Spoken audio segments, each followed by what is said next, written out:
Hi, everyone. This is Jennifer Bagnaschi with DeepBeliever. Today, we have with us again for the second time, EarthquakeKelley. This time, he's going to share with us his experience in heaven. He's going to give us beautiful details, not only that of him being in heaven, but when heaven came down to him. Earthquake, thank you so much for being with us again. Oh, Jennifer, it is a blessing. Thank you for having me. Thank you for this ministry that God has blessed you with and your husband. Thank you so much, y'all, for allowing me to come on to talk to God's people around the world. Amen. Thank you. You know you are always welcome. We're going to start off with, I know everyone wants to get down to heaven, heaven, heaven. So let's start with how it began. So your son, who was 25, you guys were together in the kitchen. Could you start with that? What happened there when you guys were wrestling in the kitchen? Oh, okay. Yeah, I was doing some remodeling in the kitchen. We had some property, and I was doing some cabinets and putting out floors. And so my sons, they like to come in because I used to be a professional boxer, long time retired, over 20 something years. But they used to always come on and they would try to see if they can hit me. And I used to always say, old man still got it, right? And they would come in, I would tag him, and my wife would say, don't you hit my sons real hard. Don't you hit my sons real hard. Because every now I would drop that on there. See that? That's not ash. That's from punching years ago. So so I used to, every now and then I would hit him with one. And my wife, don't you be hitting my sons that hard, And I said, try to make them tough, babe. Try to make them tough. And so not I didn't try to break their ribs or nothing like that. Just fun, So we were doing that. My oldest son, we were doing that. He said, when he said, I'm gonna get you, Pops. I'm gonna get you. I said, no, I'm too smooth. and so he stopped. He got real serious. He got real serious. He grabbed me and he hugged me and he said, I said, I'm sorry, son, I hit you too hard. I wasn't trying to. He said, no, Dad, you didn't hit me too hard. I said, okay, because I'll be in trouble if I hit you and Mom find out I hit you too hard. And he said, no, it wasn't that. He said, I want you to make me a promise. I said, sure, what's the matter? He said, I want you to promise that you'll never stop teaching and preaching deliverance. He said, you are helping a lot of people around the world, Dad. And I'm watching you, and I want to be just like you. I want to help people all over the world like you and Mom do. He said, I'm not going to let you go until you promise me. And he was holding me real tight. He wasn't quite as tall as me, but almost. I think he came up to right about there. And but he was strong. He was a lifeguard, professional lifeguard, and he was athlete, and he was something. And he was strong, and he was holding me tight. And I said, what's going on? What's going on? Somebody bothered you at work? He worked with Capitol Records. He was a songwriter and producer. And I thought maybe it was somebody was messing with him at work. And I was going to go up there and talk to the boss a little something, you know what I'm saying? Uh-oh. Fun, I mean? Go up there and talk to him and pray for him too. I was going to pray for him, but I was going to talk to him a little something. He said, no. He said, no, Dad, it ain't that at all. He said, it's not that at all. He said, I want you to promise me that you would never stop teaching and preaching deliverance. Because at one point, my wife and I have taken in people to help them get on their feet. We would relocate people that were in bad situations from one part of the country to the next. We worked with a lot of families that were well known that their children were having problems, and they would call us. And one famous lawyer we worked with said, Earthquake, we need to get this one out of town and that one. So we would relocate people. We had safe houses everywhere. And he saw that. And so he's still holding me. And he said, you promised me. I'm not going to let you go until you promise me. So I said, sure, son, I'm not going to stop doing what God called us to do. That's never going to happen. So he let me go. And he was crying, and he ran out. And my wife was sitting in the other room, the dining room. You had to go from the kitchen to the dining room and to the living room. then out the door, so he had to go past her, and he was crying, and she came in the kitchen when I was, doing the work. She said, "Did you hit him too hard?" I said, "No." "And why is he crying?" I said, "No, no, no, no. I didn't hit him too hard." I said, "We were play boxing," and he stopped and he grabbed me and he told me not to stop teaching and preaching and ministering to people like you and I are doing. And she said, "Oh, okay." She said, "If you did, I was going to get you. Just playing. I'm going to sock you." Anyway, my son, he ran out house. So the next day, I had to go preach down a conference down in Nevada. I felt really strange all day. I didn't feel like I wanted to go to that conference. I just didn't feel it. So the pastors had called me and they came by and said, "Man, you got to go, Earthquake. Everybody's waiting for you." I said, "Nah, I don't think I want to go to this conference. I just want to stay here with my family, hang out with them." And it was one of those days, um, um, gloomy. You don't get a lot of gloomy days here in California because it's usually the sunshine, except in the monsoon season. But Yeah. that day was like really gloomy, and I didn't really want to get on the road or anything. So anyway, they talked me into it. I went down there and tried to call my family back, and that's where I got the worst news that any parent ever, ever, ever get is that your children or one of your children have been killed, and he was carjacked. He was shot close range. He was shot in the chest twice, close range. And then for 6 months, we had to go to court. They caught the guy who did it. We had to go to court, Jennifer, for 6 months and look at the pictures of my son laying in the Oh street my with pools of blood goodness. running. And we had to do that. And the prosecuting attorney had to show that.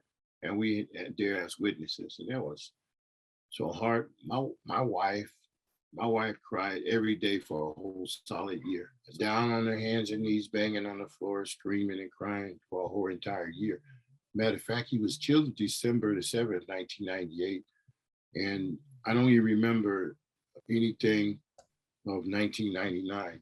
I don't remember no shows. I don't remember what style clothes coming out. I don't know anything about 1999, what movies were out at the time. I don't know what the model of cars. Everything stopped in our house, in our family. We would, my daughters and my 4 daughters and my one son, he disappeared. We didn't know where he was for the longest. We didn't know where he was. Excuse me. We didn't know where he was.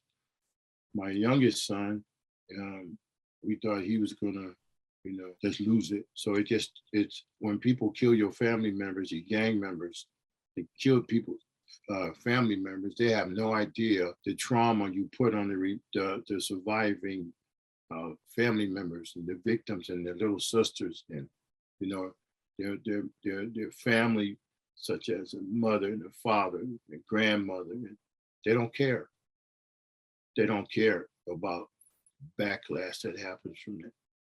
And our family went through that, and it's getting better, but still the memory of him. When I have a picture of him over my bed, and sometimes I look at him and just wondering what will be going on. And we used to go on fishing tournaments, and we used to go on vacation, and he was supposed to teach me how to swim. He said, "Pop, Dad, you gotta learn how to swim."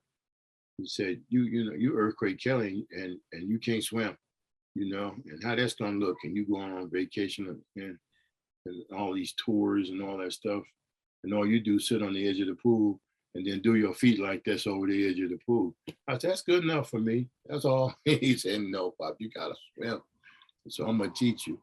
And I mean, it was that next summer I was supposed to go. He's going to teach me how to swim, and so I guess we'll swim together in the Crystal Sea when that time comes. And my son had one of the biggest funerals.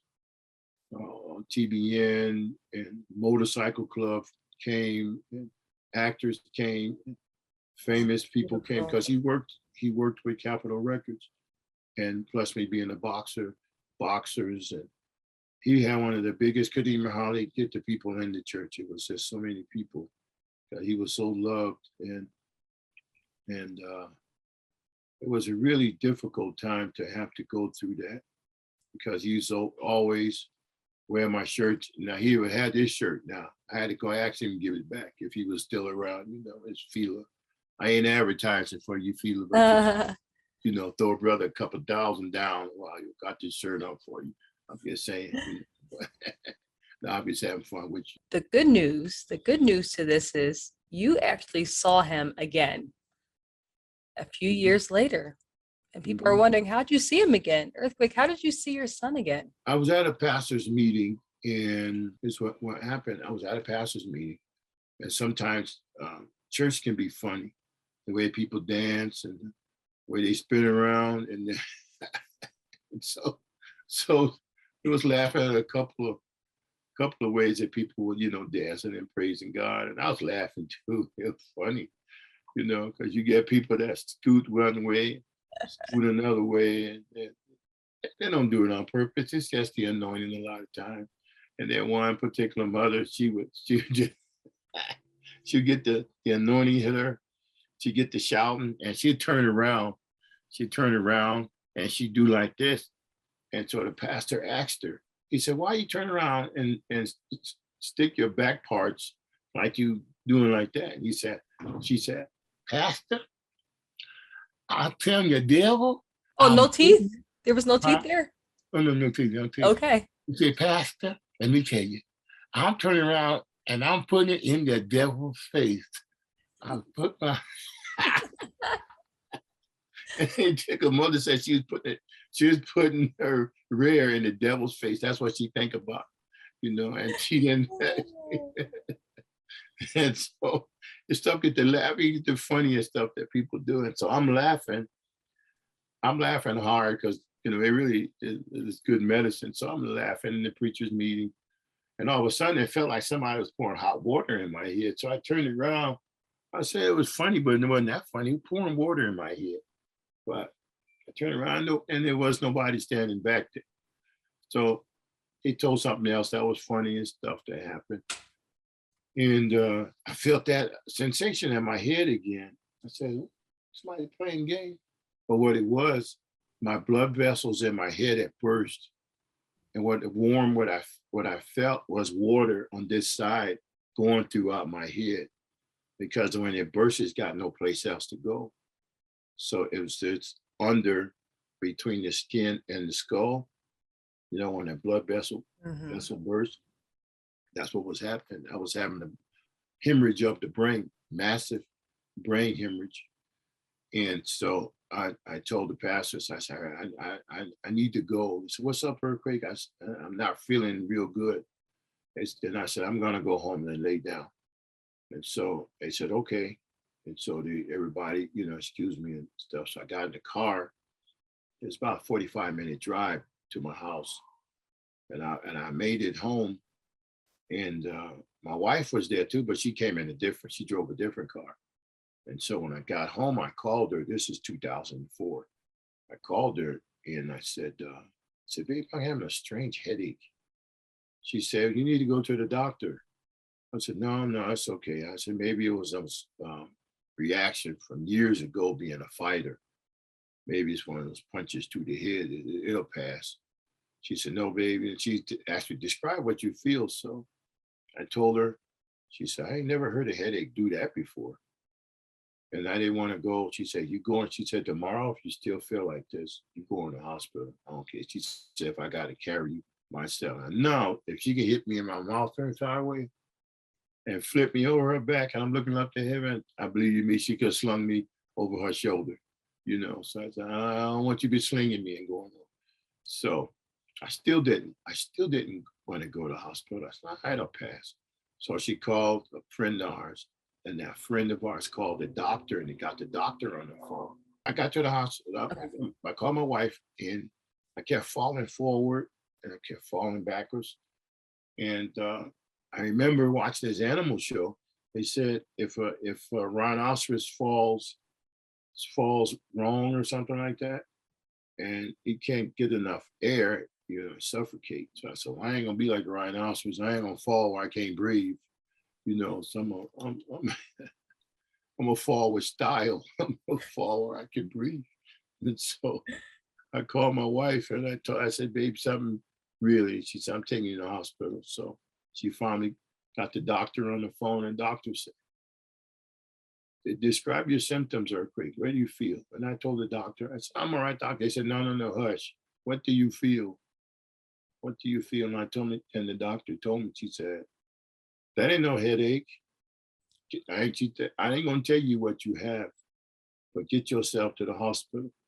And the doctor said, if you don't get yourself to the hospital, I'm coming to your house and I'm gonna whip you myself. I know you're a boxer and the rest. I'm gonna whip you myself because you playing with something that's dangerous. I said, wow, the doctor threatened to whip me. I better get on out of here. Because usually they don't threaten to whip you. And there ain't no headache. So I got to the car.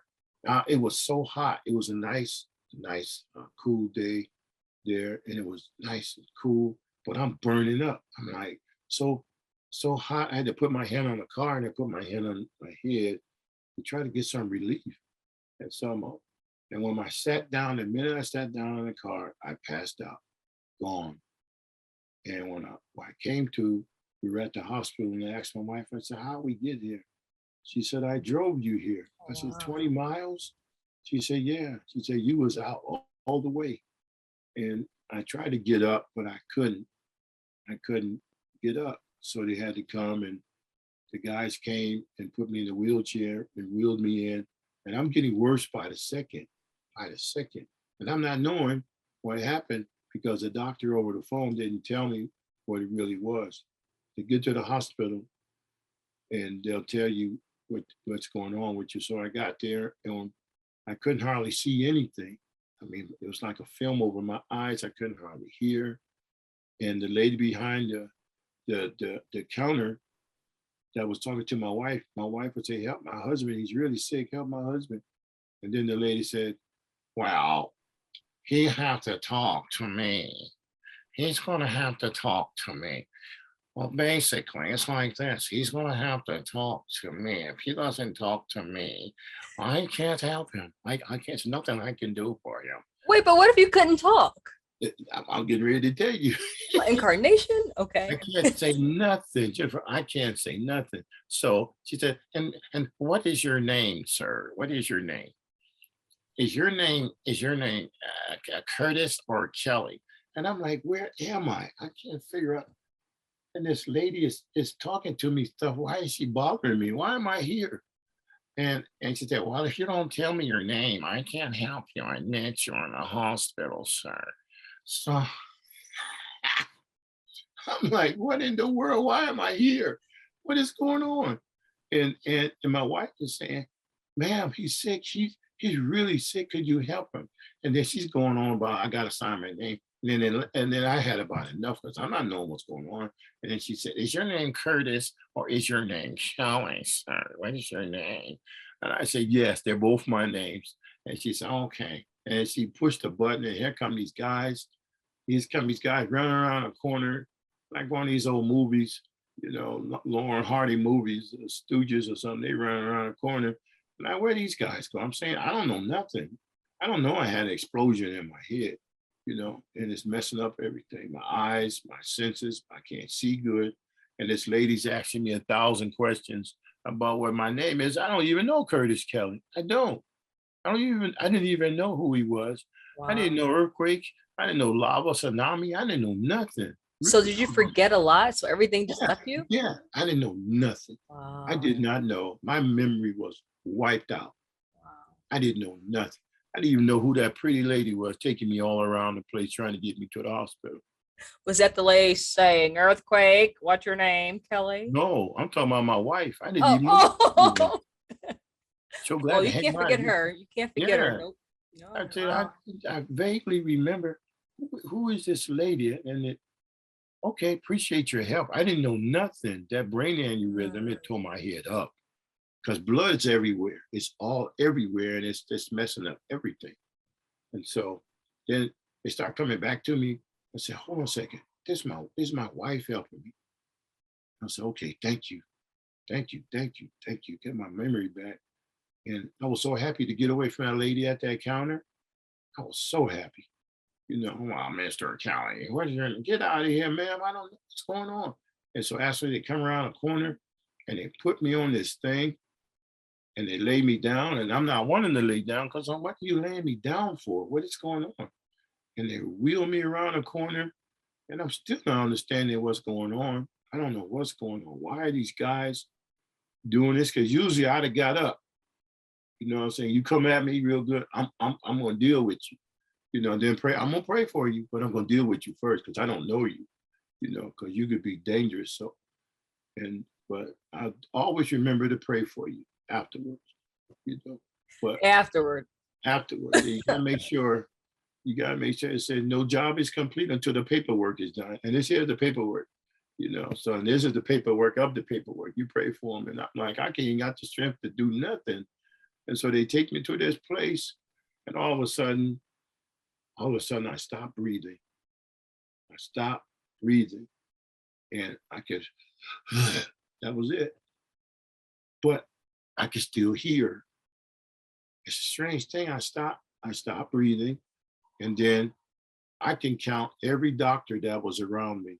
It was 10 doctors. Now somehow I can tell all the doctors that was around me, and they was putting stuff in me that was, you know, clear and all of that. And I realized I died, but I didn't know I died because at that point it's like my body stopped, but my spirit and my soul didn't leave yet. You know what I'm saying? It didn't leave, and God didn't allow it to at that point. So that they're working on me and working on me, and then about 15 to 20 minutes of working on me, I heard the doctor say, "We lost him," and I'm like, Oh, so you remember hearing this? I can hear everything. This is 2004, right? In 2004, 2004. 6 years after your son passed. Yeah, Okay. yeah, and I can hear everything, but I can't move because I ain't having no strength.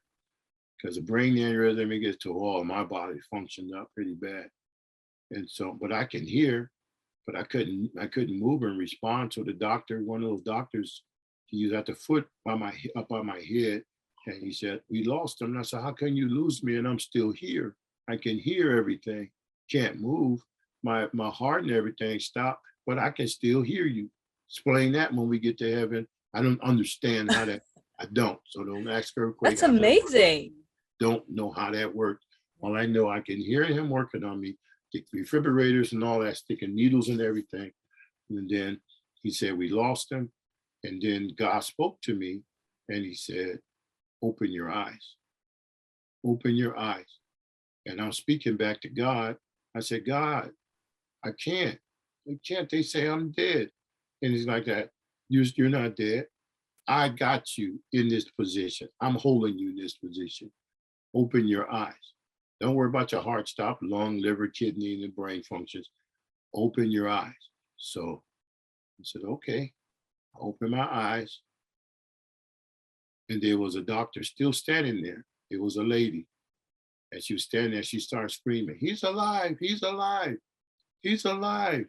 And everybody come rushing back and putting tubes here, and every day putting tubes everywhere and oxygen thing. And they start working on me to get a room ready, get a room ready. And they rushed me into a room, and I was in that room, and they put stuff on me and stuff I didn't even know existed. They was putting them in arms and pumps here and stuff there and stuff going up and down this way and lines going that way. All of this stuff for me. I said, "How special am I?" And they're going through all this trouble. And I don't even know what's wrong with me. Ain't nobody told me. You know, nobody really told me anything. So I get to the intensive care. I'm right by the nurse's station. I get and that's my mind started coming back to me a little bit. It started coming back to me a little bit. And then my wife comes in. She comes in and she's her look on her face. It's like, "Ah, you made it, baby. You made it." And I said, "Yeah, yeah, yeah. Thank God I made it." She said, "Everybody's praying for you around the world, and we got everybody praying for you."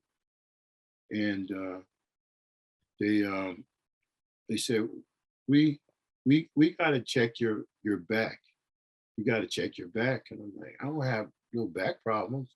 Why are you checking my back? She said, we got to take fluid out of your backbone to see something. But they won't tell me what they're trying to see. And so I've been bent over as they told me, in intensive care. I bent over and they stick a needle in my back long as a number 2 pencil. And then they're trying to drain some fluid out. And now it's like, oh God, it's like pulling a tooth with a pair of pliers, almost the way it felt. And it was going all between the bones and everything and trying to find some fluid. And they finally, about seemed like an hour of digging between my backbone. They got the fluid out. And they said, well, we're going to give you some morphine. This is why I didn't know I was allergic. They gave me some morphine. And when they gave me some morphine, I went into convulsions, really hard shaking. And while I was shaking, I died again. And it's the second time. I died again. And this time I could see my wife's face get smaller and smaller and smaller. And I'm going down instead of going up. I'm thinking, why am I going down? And while I was going down, I was falling about 50 miles an hour, and I could see, this big old, like a building with all these cells and stuff, all these cells, and there were people in every cell. As I was falling down, I could see there was a gentleman in there. He had on a green suit and a tie, and he was being tormented on the other side of the cell with something tormenting him, but I couldn't see it. And he was screaming, and he was promising. He said, God, if you give me another chance, I'll preach. I won't have the women. I won't steal the money. God, I'm so sorry. Give me another chance. And he was a preacher that was stealing money and had a lot of women on the side in his church. And he died of a heart attack. And God told me as I'm going down, he said, he loved to wear that green suit representing whatever he represented, money, I guess. And God said, I allowed him to die of a heart attack, and I stuck that green suit on him for eternity in this position. And he's screaming, and he's in this cell. And it's like 100,000 cells with people in there being tormented without a break. And I'm going down, and I'm still going down. I'm still going down, and I'm saying, God, I'm a preacher. I preach the gospel all over the world. Why am I going down? I should be going up. So you were nervous at this point? Were you nervous, like this is where I'm maybe going? Or were you confused? No, I'm trying to figure out, God, why am I going down? I'm a preacher. I'm supposed to be going up. Yeah. So you're getting like confused of why you were, yeah. Oh, I knew. I wasn't confused. I know why I was going down. Okay. I know why. Someday I'll tell you the story why I was going down. Okay. I want to know that story. Yeah, I was going down, and every time I tell people that the altars are filled because a lot of people out there listening to us, you got that same rebellious thing I was dealing with. Wow. Well, I'm preaching real good to somebody out there already. And so I'm going down, and I can hear all of these screamings, all these yells, and all of these things. And I got to a certain point, and then I stopped falling. And I could look around, Jennifer, I can look, and I can see and smell the torment of 1 billion people. 1 billion. And I'm like, oh my God.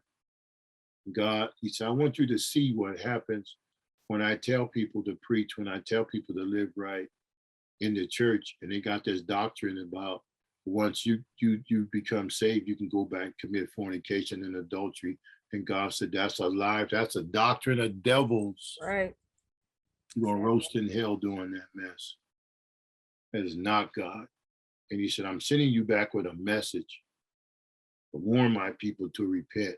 And so while I'm hovering now, I'm hovering upside down. Now, I don't know how to turn my hand upside down real good, but this is like me upside down. And while I'm hovering upside down, there's this long arm, scaly, furry, nasty arm trying to grab me, saying, let him go, let him go, let him go. And he said, let him go, let him go. And I was saying, God, please, I was screaming and yelling, please don't let me go, please don't let me go. Please don't let me go. God said, I want you to go back with a warning. Tell my people don't rebel. Rebellion is witchcraft. That's right. That's biblical.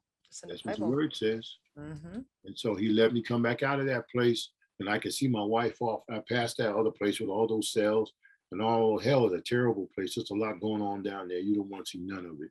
But anyway, I passed that place, and I start coming back up.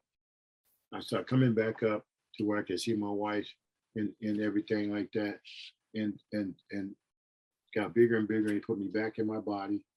And then I realized I was back there, and they was trying to take that fluid out of my back, and it was a painful thing, painful pain. You don't want nobody digging in your back with no giant needle. It's not fun at all. And so it was something. So next thing I know, after that experience, they willed me into a room. I don't remember if I was in there by myself or not. That part I don't remember. I think somebody on the other side. Because sometimes they put you in the room with two people. Mm-hmm. Two people. And so I was in there, I think, with another person at first. But I remember at that point, like I said, I didn't remember too much of anything as far as that. I was just concerned about myself getting well, getting out of it, even though I didn't know what was wrong with me. So after being there for a while, I realized my blood pressure wasn't what it should be. And it was 200 over 200. Yeah, my blood pressure went up to 200 over 200. And then from there they checked it, and they was giving me these big old pills to try to bring my blood pressure where it should be. And it worked. It worked. Sometimes it worked, and then sometimes it didn't. It would keep going up. Blood pressure would keep going up, and the head hurt so bad. The head hurt so bad that they had to put blocks of ice on the side of my head, because my head was so hot and it hurt so bad that it was a terrible, terrible thing. And so one day I was just there. I was just there, praising God, blessing Him, speaking in tongues, worshiping God. And that's when remember I told you that big old beautiful thing came in the room. Oh, glory to God. It was square. It was diamonds and emeralds and rubies and stuff on it. And I said, wow. And so I was there, and it looked like the Ark of the Covenant. And it came down, and I'm like, wow, this for me? All this for me? Coming down here for me? And the nurse that would come in, and every 15 minutes, they would come in, and every time I thought I had a good nap going, they would come in and wake me up and give me pills, and then the food. It's like the man in hell that wanted some water. Remember that man in hell said, you send somebody that allows you just dip the tip, not even the whole hand, just put the tip. That's how I was some salt with that food that was fixing in the hospital. Can you please, could I just have one little grain There's of salt? no seasoning in hospitals.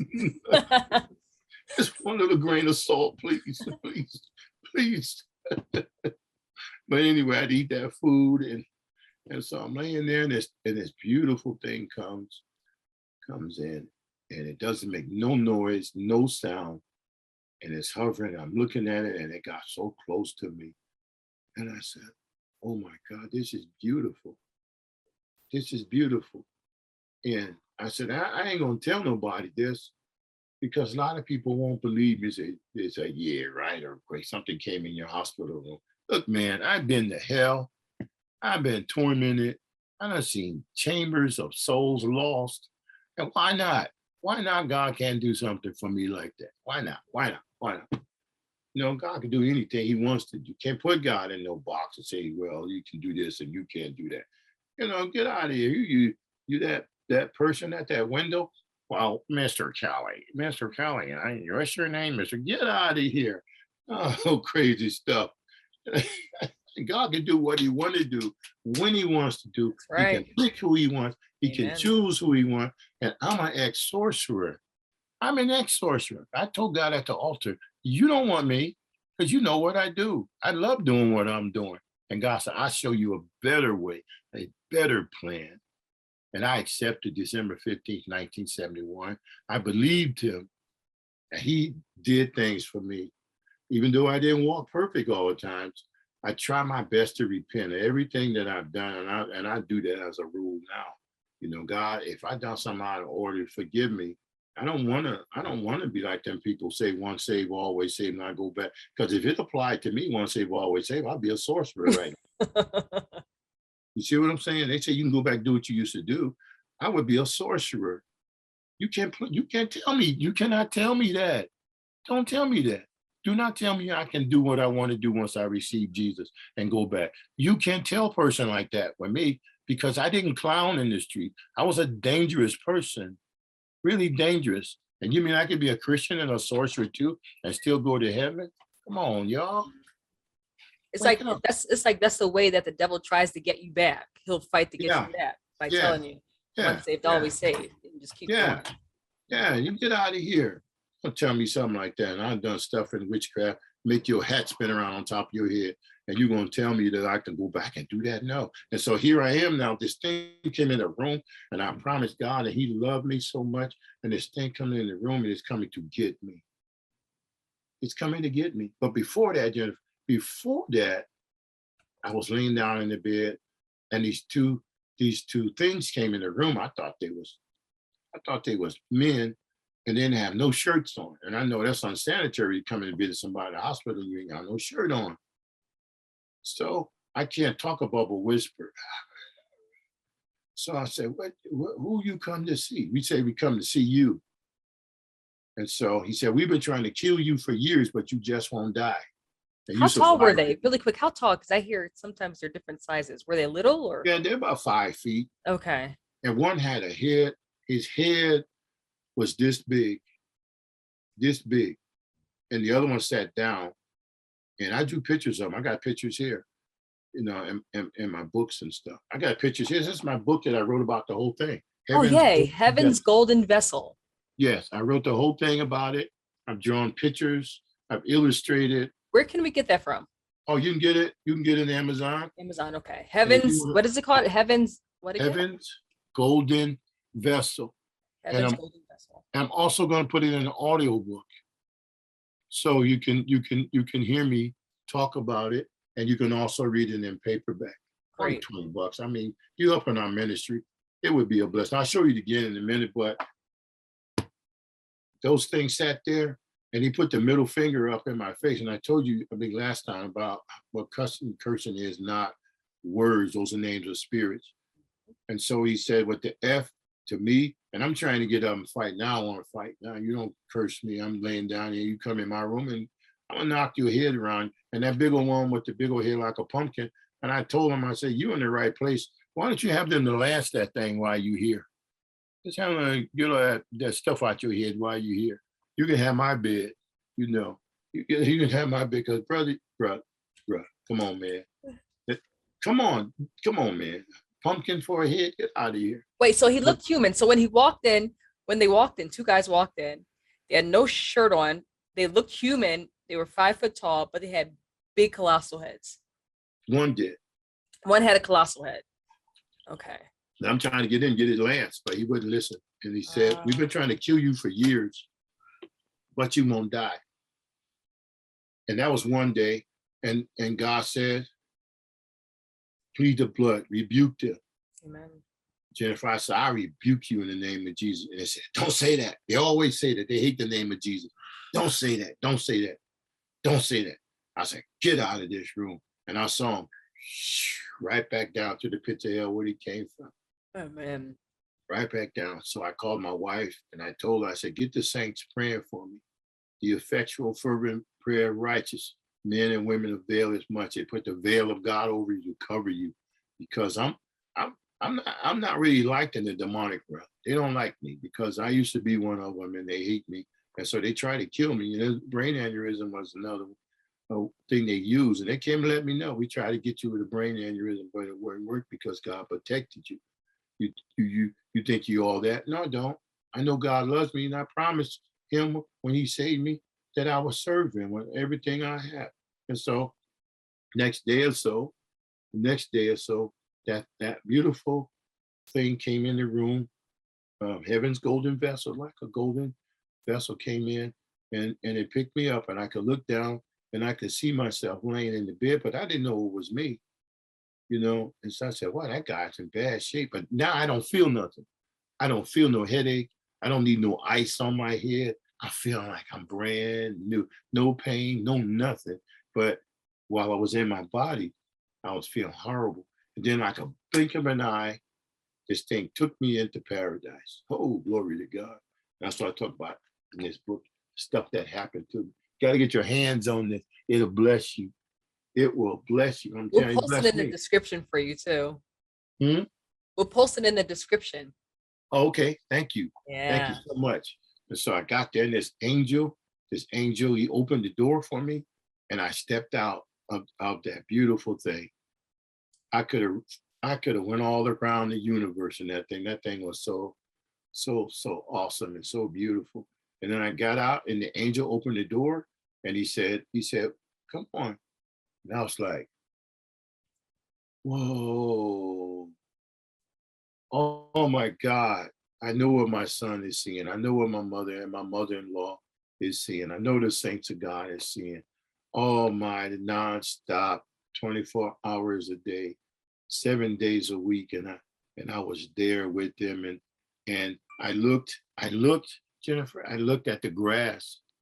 I looked at the grass. It was so beautiful. It looked like somebody got down on their hands and knees with some scissors and manicured each blade, just cut them down perfectly. And watch this now. Hold on to your seat. You hold on to your seat. I'm holding on. Hold on. Hold on. Just let go. Wait, let me hold back on. Okay. Yeah, get you a big good grip on that seat. Each blade of grass had a diamond, emerald, or sapphire in it. I heard this before. I've heard diamonds. I didn't know. So sapphires. Right. All of them in the grass. Who put those in the grass? How big were they? Were they like little pieces, or were they? They so regular. You know, it wasn't like you had to chop them down with a machete to get through. No, it was like a little bigger than a golf course. Yeah, it was really nice, and it was so beautiful. And you know, there's like 300 different shades of green, right? They say. I didn't know that. I only thought there were a few. Oh yeah, By the lawns I see outside. Yes, there's even one named after Kelley. There's a Kelley green. There's really? green. Yeah, and there's 300 shades on this planet. But when I saw that green, you don't see nothing iridescent like that on this planet. I've been all over this planet. I've been to China, Pakistan, Russia. I've been all over this planet, Spain, Malta. I've been to Europe, the Netherlands. I've been all over the world with the tulips and all that stuff. I ain't never seen not one blade, say that word, blade of glass. Grass. Yeah, that New York comes out now and then. Now and then. Yeah, now and then. Blade of grass. Wow. Okay. Never, Jennifer, never have I ever seen a blade of grass look like that grass. And so the angel said, he said, come on, walk, go ahead, walk on it. And I was like, you walk on the grass with diamonds and jewels in it? He said, yeah, walk on them, walk. And so I'm thinking, because they're diamonds and stuff, you know, there's diamonds in the grass, that they're going to be hard, you know, like they're walking on something hard. But as I walked on it, they were soft as cotton. Oh, glory to God. It's like walking on cotton. Wow. So obviously there was no pain because you're in heaven. No pain up there. Well, really quickly, what was the transition time between when you were looking at yourself saying, wow, that guy looks like he's in bad shape, to when you went to heaven? How long would you say that was? It seemed like just long enough to realize that was me. Oh, and then once I realized that was me, then off I went. And then how long was the commute, would you say? Like that. See my eyesight? Blink of an eye. That's right. It don't take long. God don't take long when he get ready to do something like, psh, there you go. Amen. Out in front of the body is where you be instantly with the Lord. That's how it happened. And I saw some marvelous stuff. I saw flowers that you never seen. Like I said, I traveled this world, never seen flowers like that. I saw a crystal river, like liquid diamonds coming out of this big solid gold building, and water was coming out of it. I went down there and I put my hand in it. I wanted to drink it. I wanted to put it in my pockets. I wanted to bathe in it. I mean, there was so much stuff. I saw some of the saints of God that was on the other side of that river. And I asked them, I said, can I come over there with you? Can I come over there with you? And they said, no, it's not your time. You got to go back. You're not finished. I was like, well, I'm finished. I'm done with that. You don't know what I'm dealing with down there in that hospital. You know, they're trying to kill me. Pumpkin head things coming. I've been down to the pit of hell. What are you talking about going back? Oh, no. Brother Earthquake ain't going back down no more. Done, over, and out. Pull the plug. I'm out of here. They said, no. And so the angel told me, he said, walk around. I'm telling you, you have not seen houses like this ever. Okay, elaborate, because I went to school for interior design and I love houses. I just have this infatuation with houses. Tell me how these houses looked. Oh my God. Oh my God. If you could imagine opening up a clam, or you know what they call those things, with the oysters that open, that have the mother of pearl inside. Okay. Right? You know, I love mother of pearl stuff. My grandmother had some things made out of mother of pearl. You know, it was really nice. And the whole building in the front, mother of pearl. The whole building, the whole house, mother of pearl. How can you get, like I said, the most clams, they at the most they're about that big as my hand. Okay. Right? And you get the pearls out of that whole house in the front was mother of pearl. I saw it. So was it like multiple pearls or one big no, pearl? One big giant mother of pearl on the side of the house. Now I couldn't get on the other side of the river where they were, so I can only see them from a distance. But what I saw was I saw beautiful golden meadows and trees. It was so beautiful. And every time that they moved, didn't have to move by no wind. If they did, there was a wind and the Holy Ghost. They would move, not because the wind was blowing necessarily, because they were praising God. They talked. They could talk and communicate with God. And it was so powerful. You don't want to leave. And there's no shadow there. The Bible says it. There's no shadow of turning, right? No shadow. You know why? Because the whole place is lit up by the face of God. Amen. And you talking about, the man called me yesterday on YouTube. When I was on YouTube, he said, I'm an agnostic. I'm an atheist. I'm a Satanist. I want to go to hell. I said, man, you don't want to go there. He doesn't know what he's asking for. Yeah, you don't want to go there. You want to go to heaven, man. Receive Jesus Christ as your personal Lord and Savior. I'm talking to you if you listen tonight, because you don't want to miss this place. You don't want to miss this place. You don't want to. And then I saw those houses, and then the angels. You talking about choir? I love choir singing. You ain't heard a choir until you hear them angels singing. Oh my God. And not only they go in you, they go through you. Their voices go through you. And you standing there, and ain't no darkness, ain't no shadow. The angels are singing. The saints on the other side of the Crystal River waving to you. And I'm looking at the grass, I'm looking at the flowers, praise God, looking at all this golden stuff there. And I'm saying, oh my God, let me stay. And he said, no, you got to go back. And the angel said, keep walking. So I go by looking at all those beautiful buildings. And then I look on the other side of that crystal sea, and there my son. He just comes up. Wow. Yes. Wow. But did you want to dive in? Did you just want to fly over it? What did you want to do? I said, Scott, he said, yeah, Dad, it's me. And he said, Dad, you and Mom have not told me not even all about this place. You didn't tell me half of this place, Dad. Because I can only tell you what I know. You know, he said, Dad, this place. He said, Dad, look back there, look. I said, look, I see. Can I get over there with you? He said, no, Dad, you promised me you would finish. You're not finished. I said, is there a boat that happened by any chance come down this river? He said, no, Dad, ain't no boat coming for you. How about a raft? He said, nope. How about an inner tube? I'll take that. He said, no, Dad, you promised you would finish. You're not finished. You're not finished. He said, we're going to be together. We'll never separate again. He kept saying, thank you, Dad. Thank you for teaching me. Thank you for giving me the word. Thank you for grabbing me and shaking me when I felt like going back and going into sin. And thank you, Dad, that you held an example unto me. Look what you did. Look where I am because you held on to the horn and the altar. And now look where I am. I'm not lost, Dad. You don't got to worry about me. I'm here with Jesus. I'm enjoying myself. Sure, I went early, but I helped you. And now you got to go back and help others. You promised me in that kitchen. You remember? I said, yeah, son, I remember. I remember. He said, you got to go back. And he turned around and he said, I love you, Dad. He turned around, Jennifer, and he walked back over there by those beautiful crystal, not crystal, beautiful mother pearl buildings, houses, and all of those things over there. It was so beautiful. I wish I was there now. Wow. I So wish how many? I wish I was there now. Wow. Really. If I didn't have to finish this work, I would ask God to take me home. Wow. It's to be back with him.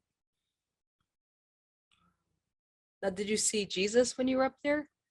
No, No. no, he talked to me. He said, I got a message I'm giving you. So he talked to me while I was there. And I knew it was him. I knew it was him. And he said, I want to show you some things. And he started showing me some things. He started showing me some things of stuff that was going to happen. And so I put that in my book. This picture is Bound to lose, destined to win. yeah, this is my life story that's being made into a movie now, even as we speak. It's being made into a movie. Different title. And make sure you buy, if anyone want to buy this, make sure you buy it with my face on the cover with hair and stuff. Don't buy those flowery colored books. Don't buy them other books because those are thieves and robbers. They stole my life story and we have to take them to the legal system. They stole my life story, Jennifer, and they're using my life story to make millions of dollars. And me and my family ain't getting nothing. And they say they're Christians. I thank God for giving me that experience, Jennifer, in heaven. Jesus talked to me. He walked me through a lot of stuff. He showed me Katrina before it hit. He said it's going to be over 1,000 people dying. There's a serious flood going to hit America, and that was 2004. And then Katrina hit. He showed me a lot of people coming into this country that was going to do a lot of terrorist stuff. He showed me all kinds of stuff that was going to happen, and it has happened. It's all in this book. It's in this book. So is there any more besides that? Anything yet to come that he showed you, or did everything he said? Oh yeah. There's more stuff. There's more stuff. Is there like a little piece you can give us, and then the rest is in the book? Yeah. He showed me that there's going to be evil spirits that's going to be walking up and down the sidewalk, and you're going to think that they're humans, and they're not. They're here to infiltrate parts of every auxiliary of the planet. And what happened with that is years ago, when I was being taught witchcraft, the witch told me, just said, it's going to come a time when the saints who are our enemy are not going to see prayer as essential, as important. And when that happens, the decades are going to open. You know what the decades are, right? Cracks, right? Yeah, it's the cracks in the ground that the enemy is going to use. Isaiah 29:4, where it talks about how the familiars are going to come out of the ground. And the reason why the world is not in the worse shape that it's getting ready to be because in the book of I think it's Colossians, second, where's that? It says 7:14. If my people call by my name, humble themselves and pray, turn from their wicked ways, cease from sin and what have you, repent. And the original says repent from their wicked ways, then he will heal the sick, and then heal the land. In other words, he will not let those spirits come up, Isaiah 29:4, come up through those cracks, the decades. The witches know about the decades. He will keep that down. That's the reason why we don't having the stuff that's getting ready to happen. Because you think about it, you call a prayer meeting, you get maybe 5 people to come, and one of that 5 is the janitor. He got to come, but he got to clean up afterwards. So that's why he come. he getting the check. It's you, your wife, and your daughter, and your son, and he mad. He's sitting on the corner mad. Well, I got to come to church. Or I got to church, and the janitor, he don't care. He gets come because he getting paid. So, but now you call a concert, you call a hamburger flip, you call a peanut cheese kebab, and all that stuff. And here this preacher, he got magicians coming to his church to do tricks for children. I was so mad down there in Texas when I saw that. I was so mad. If I was an airplane, I would have flew myself home. I was so mad. Here I come out of witchcraft, and you don't want to show that stuff in the church because it comes out of Proverbs 5:5. It come up the steps, the astral lineage line. So you're inviting stuff to come up the staircase in your church, and you wonder why your children are peeing in the bed, wet in the bed, because you allow these spirits to come in there and attack them because you think that's entertainment. That's the monetainment. That's what that is, from the pits of hell. Don't do that. And I know they get mad at me and they told me, "You too serious, Earthquake.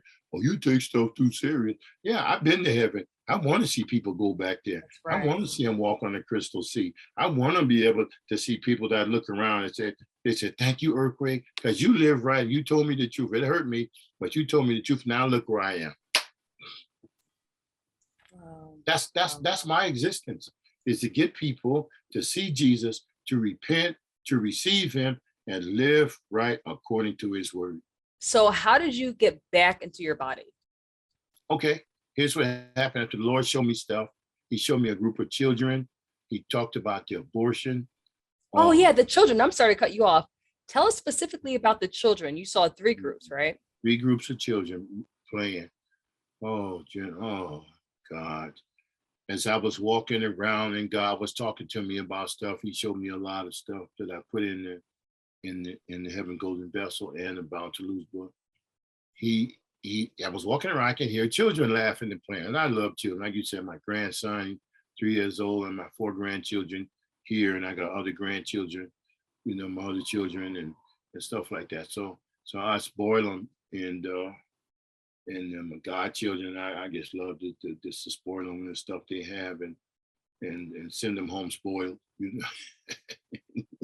But anyway, so I'm walking around with the Lord talking to me. I was so happy, to have the Lord accompany me and walking around with me and stuff and showing me stuff. And I looked over there. He said, "You wonder who those children are." Now I didn't say nothing. I didn't even say anything. He read your mind. He was, searches the heart, know what the mind of the spirit, makes an intercession. He also knows what's in your head. So I said, "Yeah, who are those children?" And he said, "That group of children right there are children that was in wars, and they were killed." Because what happened to the children in these wars? What happens to them? They don't know how to do nothing. They don't know which way to run. A lot of them, why would you shoot? Why would you shoot a child? Why would you do that? But anyway, it hurts the Lord. And he said, "You see those children right there?" I said, "Yeah." He said, "They'll never be hurt again. Not another missile would attack them. They'll never be blown asunder." He said, "They're here and in my hands, and I protect them." And they enjoying themselves. They was laughing. But then the problem was, it was on the other side of the river, and I couldn't get over there because I'd go over there, and I'd be over there playing and kickball with them and having all kinds of stuff. And then I wouldn't have to take a break because you don't get tired up there. You see, so and he was really emotional about it. I said, oh my, Jesus. Oh Jesus. Then there was another group that was that was there. He said, "You see that group playing right there?" I said, "Yes, who?" Now he didn't separate them by their condition on the earth, because children automatically they'll find a game and just play. You know what I mean? And they'll one want to play kickball, one to play baseball, or throw a football. They just know what they want, and they'll just gravitate over to it. It's not they will separate them like that. God's not into separations like that. That's right. You Amen. know, so if God separate them? No, no, no. They just happen to have that kindred spirit, and they just went towards each other. And so he said, "You see those over there playing right there?" I said, "Yeah." He said, "That group right there, I sent them down there to do a work for me." He said it, and he really stressed. He said, because of the hardness of the hearts and sin. And he said, they were aborted and sent back to me. And then his voice started changing. It sounded like he was about to cry.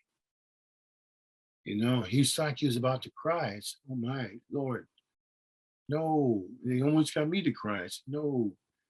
He said, "I sent them down there." He said, "Because of the wickedness and the evil of sin, and using abortion as contraceptives, and all of these different things, and the stuff that they was doing to these children through abortion." And I'm standing there under him. His face is bigger than that moon, full moon. He's big.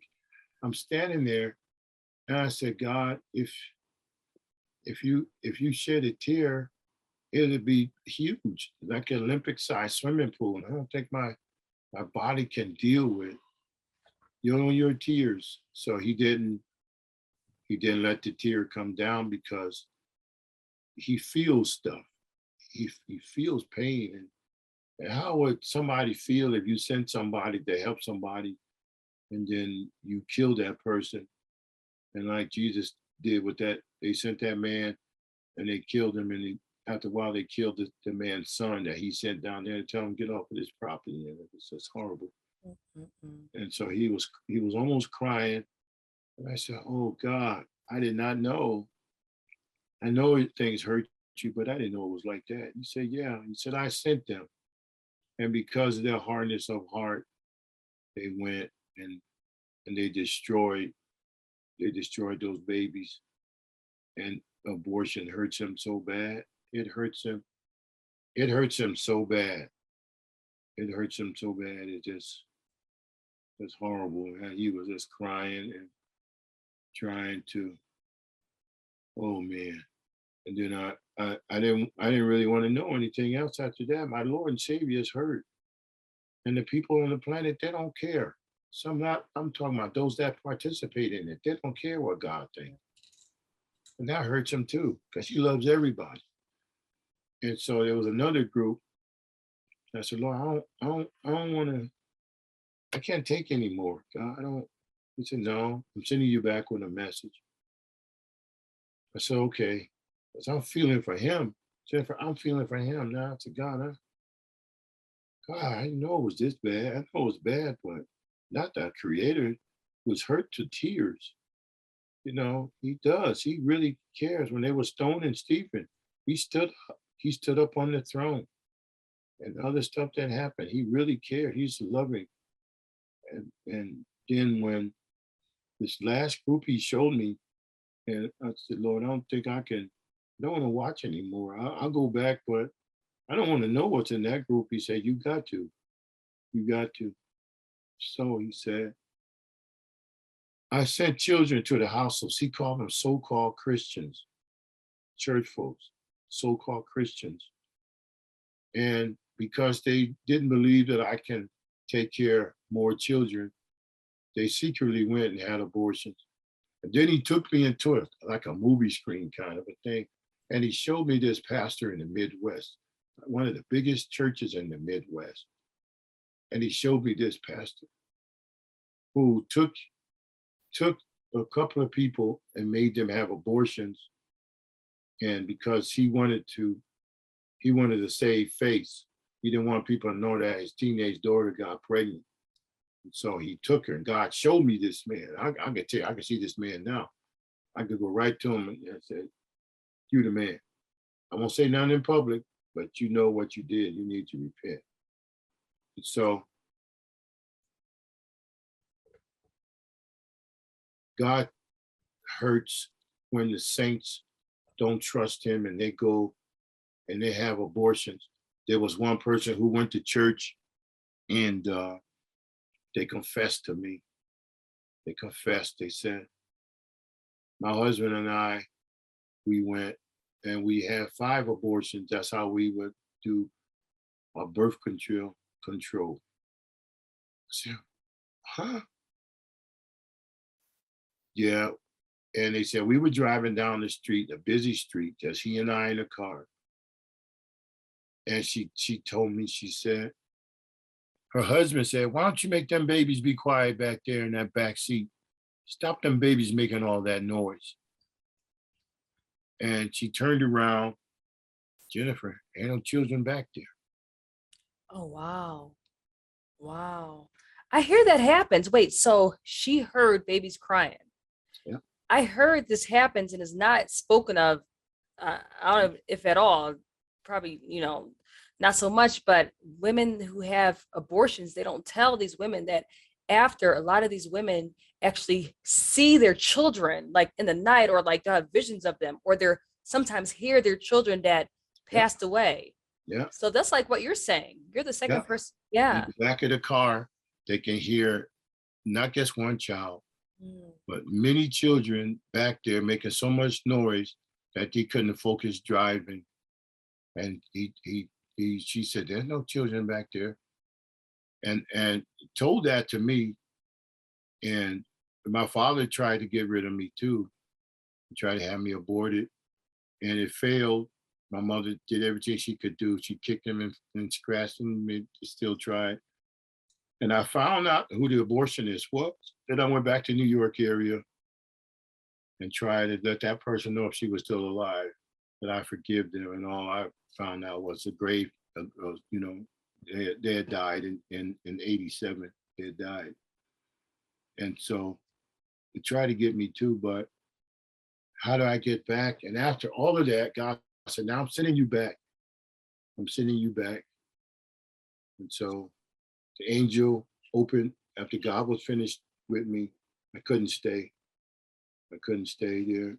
And the angel opened the door, and I got back in that beautiful vessel. And like a blink of an eye, I was back in the hospital. I was back in the hospital, and I could feel the pain. And I was crying because I didn't want to live. I didn't want to be there no more. And then God spoke to me. He said, "What I've given you, son, is serious. You have to come back here. You have to finish. This is serious, what I've given you. You are on a mission for me. You're not going to die until your time is up." And from that, I got out of the hospital, and my wife came and get me. They put me in a wheelchair, take me home. And then the doctor, before I got out of the hospital, out of intensive care, he came over to my bedside. He said, "Move your hand." I moved my hand. He moved the other hand, moved my hand. He said, "Move your feet." I moved my feet. He said, "Wiggle your toes." He said, "That's impossible. Nobody survived an arachnoid hemorrhage of the brain like you had, and coming out with no problems at all, Wow.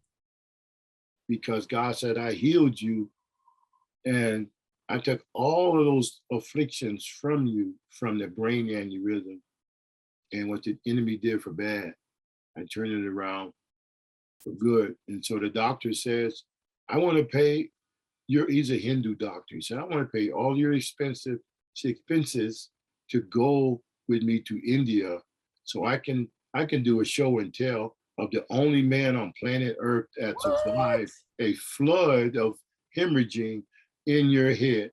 And I said, "Doctor," I'm saying to myself, "you go ahead and take me show and tell, and I'll be over there ministering the That's gospel right. of Jesus Christ. You go ahead. It's the door." And the offer is still, after from 2004 to now, it's still, the offer is still there. They haven't worked out the time and everything, because I go there and preach like somebody on fire, Amen. because I know what God did. So After that, I'm traveling the world. I'm preaching and ministering. The altars are filled. I talk about the things of heaven, the things of hell, the things that are true. The Bible, the 200 topics in the Bible never talked about, and I explain them and express them what God tell me, and I'm going to keep doing what I'm doing. And when God says, "Okay, time to come home," I'm gonna get out of here so fast that you probably make the hula hoop on, if you put it on your head, be spinning around even extra fast at seeing me getting out of here. I'm telling you, because I know God sent me back here. The doctor called me, the Hindu doctor said, "You the lucky man, you the lucky man." Call me lucky. Now you know good and well luck ain't got nothing to do with it. That's right. Luck is a spirit called the goddess of chance. Every time people go in there gamble and they come bankrupt and stuff, that's because Lady Luck, they go, "Shine on me, Lady Luck, shine on me." They have the lady right there blowing their dice and they throw them and then lose their house and their car. And that's a big old purple, ugly spirit with an ugly face standing over that crap table, and then throw it out there and you wind up with nothing, because it is a spirit called the goddess of chance. And so I said, "Man, you lucky." I said, "No, no, no, no, no, no, no, no. No, please, sir. No, no disrespect. No, no, no. I'm blessed. That's right. I'm blessed. Going in, blessed coming out, blessed in the city, blessed in the field, blessed in the mountain." I tell them, I didn't mean no harm. I know you don't mean any harm, but I gotta help you. When you're talking about me and what God has done, have luck at that goddess a chance, that evil spirit, but I can draw a picture of it and show it to you exactly, take you to the dictionary and Wikipedia and everything else, and show you. You don't want to, you're doing it out of lack of knowledge. You're wishing people well, and you mean well. It gets like when people say, when they sneeze, somebody say, "God bless you."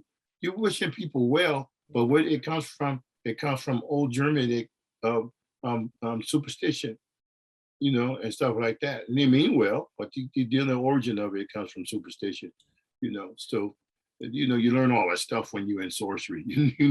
It's like old hat for you. And so I thank God that you give me this opportunity to talk, to say stuff to help. I hope this helps someone. If not, it helped me all over again. But thank you so much. You're such a blessing. You and your husband, and give him some dap for him. Say, "What's up, man?" All right, I'll give some dap. Yeah, there you go. Your brother, man, some dap, and we love y'all. And anything I can do to help you. Anybody want us to come and speak, your listeners, we would love to. And we don't charge you $1 million a minute to speak, $1 million a word to speak. We don't do that. We come as God bless you, you bless us. Amen. Earthquake, this has been an ultimate joy and a blessing just to have you share your story again. And I know I said this in our previous interview, but I and so many others have heard your testimony, and just to hear all over again, and even hear more stuff that we didn't even hear before. It's good to hear little details that you're like, "Oh yeah, I learned something new about his testimony." It just brings you closer to God, and it just makes you want to know more and more about him, and just get in the word even more. So I really commend you for always just allowing the Lord to use you for such a time as this. You really honor what your son said to you. Promise that you'll keep preaching the gospel the way you're doing. So I truly appreciate it. Thank you, Jeffrey. Yeah, I promised him, and that's been 98, December 7th, 1998, when he was gone, and December 6th, he gave me a hug, and I saw him again in heaven on the other side of the river. And I wanted to come over, and he said, "Dad, you promised. You promised. You cannot. You got to go back." And I said, "So," he said, "No." And I here I'm back, and I'm loving it, because I'm able to help a lot of people and showing them in the words here. I love, because I can take and show them in a word, Jennifer, that this is what God said, not earthquake, because I ain't right now one drop of it, and I'm not going to deprive anybody of something if I know, say, "Hey man, there's a sale on some alligator shoes down there, man," and they say, "Where at, man? They got my size." I'm gonna tell them, You know, hey man, it's a bicycle over there. You ain't gotta pay all this for that bike. They got bikes down there, man. You like riding bikes. Get them, you know, and why not about the things of God? Why would we hold back on the things of God, which is better than bikes and shoes? And oh my God, far beyond we can even think or imagine is God and His Spirit. And there's so much more to when you think you got most of God, you ain't even got started good yet. Yeah. There's so much more to God. And He's just waiting with arms open. If He save a person like me, okay, if He save a person like me that was involved with very deep, ugly stuff, and He never brought it up to me not one time. He never brought my background to me not one time, nor did my mother. My mother never did. She anointed my head with oil, and they would say all kinds of stuff. And my mother said, my son gonna preach the gospel. I don't care what you say about what he is. He gonna preach the gospel. And she kept saying it. Anoint my head with oil, and I wore expensive stuff. She didn't care. She put that oil on his shirt. $400 was a lot of money for a shirt back in the 60s and 70s when I was a teenager. She didn't care. She said, I don't care about your clothes. I'm protecting your soul. I feel that there's some people that's dealing with this pain of stuff. There ain't nobody killed. Could be a divorce. It could be somebody, you know, a job hurt you real bad, and they're not letting it go. But you have to. You have to, friend. You have to. You just have to. Yeah. It was hard for me to forgive them, but I forgave that young man that murdered my son for no reason at all. Yeah. Now, so when they caught him, I know you said there was no reason. Was he in a gang? Was he on drugs? Trying to get it, he was trying to get initiated in one of these gangs, LA gangs. Stupid. Oh gosh. They could have picked anybody, and he realized that he picked the one that was helping the father of the one that was helping his family. And then when he realized, when he got to jail, one of the other chaplains talked to him, which is a friend of mine, and he said, "Man, you know who you killed?" And he realized, oh no, that was the bishop's son. And he realized that from prison. And then God told me to forgive that whole family. And I took some groceries and some money, and I went down to the house where they lived. I knocked on the door, and they saw me, and they started crying. They said, "You would do this for our family after what our family did to yours?" I said, "Yeah, yeah." And then myself, the old me, I would have wiped your whole family out. I would have wiped all of you. It wouldn't be none of you. It wouldn't be none of you left, not a one, because my family was connected in bad ways. But when I got saved, I cut that connection. The Holy Ghost cut that connection from those bad entities. He cut it completely. So I can stand down here and hug and love that family. And we are a close family now. But my daughter, one of my daughters, I got 4 daughters, I won't say which one. So I'm praying for her, and I'm praying for others. That Father, in the name of Jesus, that those that are still holding on to pain and hurt, that you release them from that right now. Care who you are, care where you live, care what color you are. I don't care if you're the richest person on this planet or the poorest. If you holding on stuff, it's going to eat you away like a cankerworm, the Bible says. Let God help you. Let Him help you. Let Him help you. Let Him help you. You've been tore up on the inside. You've been eaten away. God said He came that you may have life and have it more abundantly. Holding on to stuff is not good for you. I know I've been tormented. I've been beat in the head with belt buckles. I made to eat trash. And I forgave all of those people. And I brought 2 of them. And I saw them at the altar crying out with their hands before they died. Oh, man. Thank you, Father. There's someone receiving this right now, Jennifer. Somebody's grabbing this. Somebody is grabbing this and they're saying, I forgive that person. I forgive my mother that left me. Standing there, friend told me, say, Earthquake, my friend left me standing in front of my mother. I'm sorry. My friend told me his mother left him standing in front of 7-Eleven and told him to stay there. And she never came back. And he's a grown man now. He said she just left me there. Other people have been sodomized and gang raped. And and they don't know what to do, but they're holding on, God. Other people have been church hurt in churches, bad, hurt in churches, worst kind of hurt you can imagine, from the household of faith, are supposed to be faith. So God, I ask you to lift him up. God, let go. I even pray for my own child. God, I'll give my life for my children, but I can't make her forgive. Only you can touch her to do that. It's painful. It's pain that she still suffers with. I can't even talk to her about it, so I don't try. I tried and it's just too hard. So I turn her over to you, that you would do it. And you will too. She's so loving and kind, and I just love her so much. But she still got that pain from her brother being murdered. Breathe on her, God, like you did the disciples. Breathe on her fresh air, fresh oil. Oh God, thank you. Thank you, Jesus. Amen. Amen. Amen. Thank you once again, Earthquake. Thank you so much once again for sharing this. You're welcome. It's a little emotional still, but Yeah. you're welcome.